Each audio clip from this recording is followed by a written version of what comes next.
Hey everybody, welcome back to Jordan Samuel Skin Talks. How you doing? All right, let's jump right into it. Happy second week of November. Though Thanksgiving is late this year in the USA. Thanksgiving is late, which is very strange, very odd. Today, most of the videos come from me getting comments, getting messages, getting DMs, or seeing comments and messages and knowing that, you know, a comment on Instagram or a comment on YouTube is not enough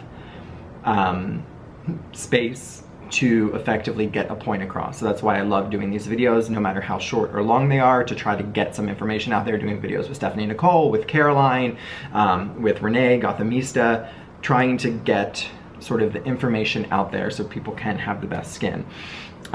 Because there is a very big confidence now from a skincare consumer because of information they can find on Google, but that information is not always correct, or it's skewed, or it is correct, but it's a blanket statement. And that last one I actually found to be the bigger issue, that it is correct, but it's a blanket statement, because then you hear it or see it and think that, like, yep, that's it, you know it.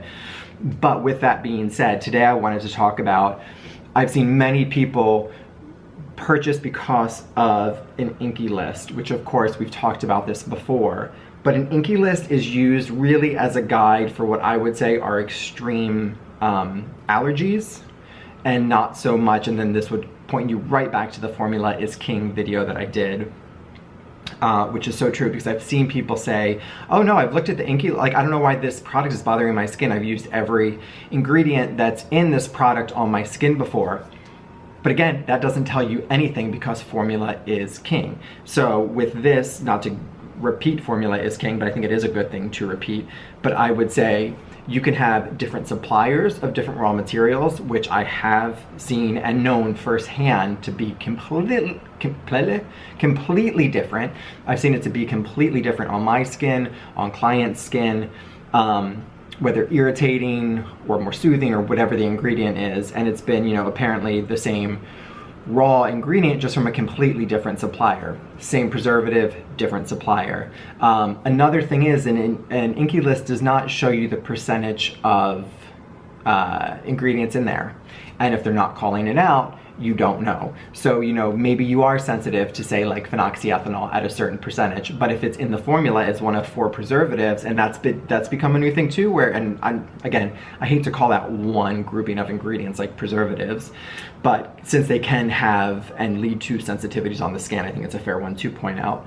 But where they take about 4 different preservatives and combine them together, which creates a great broad spectrum preservative system for the formula, but then each preservative is in there a little bit less. So if you are prone to those reactions, chances are having them in this lesser amount in the formula will actually lead to less of a reaction, instead of having one of those preservatives in a higher amount, which is where you might get that reaction.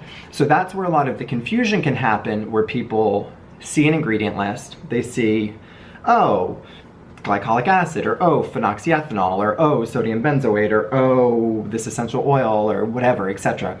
And then they get it and they have a reaction, and they're confused because they think they've, you know, used all those ingredients before. It should be what it is. Again, pointing back to Formula is King, but it depends on the percentage of everything, from preservatives to acids to actives to retinols to essential oils.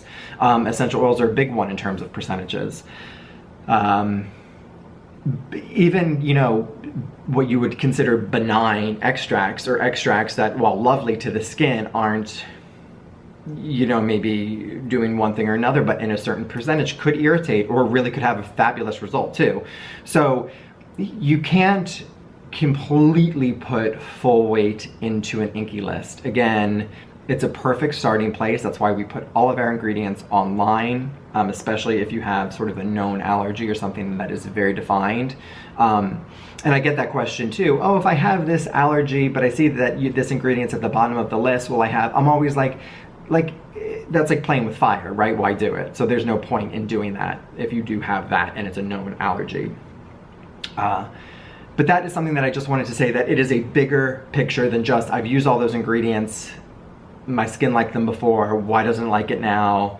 Could your skin have changed? Possibly. Could it be due to, another thing too is my skin gets really sensitive to some preservatives when I'm upping my acids and upping my retinols. When I'm not having my acids or retinols on my face all the time and doing it very few and far between, my skin's not as sensitive. Of course, that can come into like the barrier being broken down, but not even necessarily. You just are creating, bringing that new fresh cell to the surface, which that skin can be a little bit more sensitized or sensitive. So it is going to be more sensitive to things like fragrance, essential oils, other acids, other retinols, preservatives, things like that. So again, just keep that in mind when picking out products, that INKEY List is a good starting place. It is not end all be all. Just because you think you have used something and it was fine before, doesn't mean it's going to be fine all the time. But just a good guideline to really find the best fit. Anyway, I hope that helped. Thank you all for watching.